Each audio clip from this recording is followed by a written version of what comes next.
What's going on, everyone? Very quickly wanted to talk about Trim-Tex Fast Edge paper corner bead. Now, if you're not familiar with Fast Edge, it has a vinyl core with Trim-Tex's patented mudlock technology. And what that does is it just ensures a very strong bond to the drywall.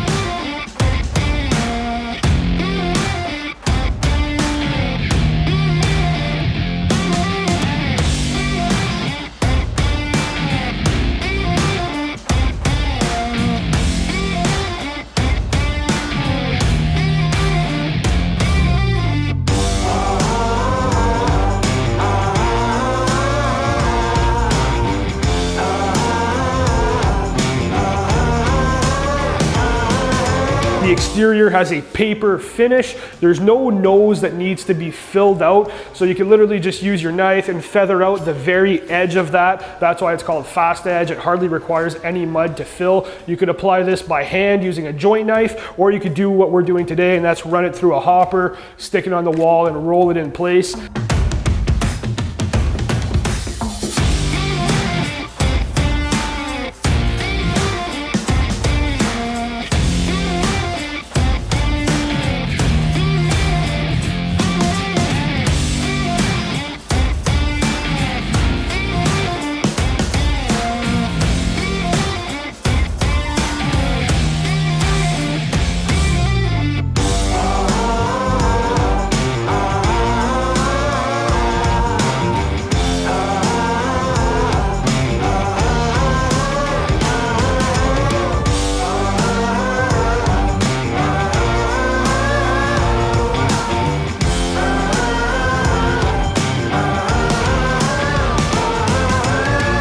As you can see here, lays very nice and flat, hardly requires any fill. Great product by Trim-Tex, and I'd love to hear from you guys. What type of corner beads are you using on your job? Are you using steel beads, vinyl, paper face, some sort of composite? Let us know in the comments down below. Would love to hear from you.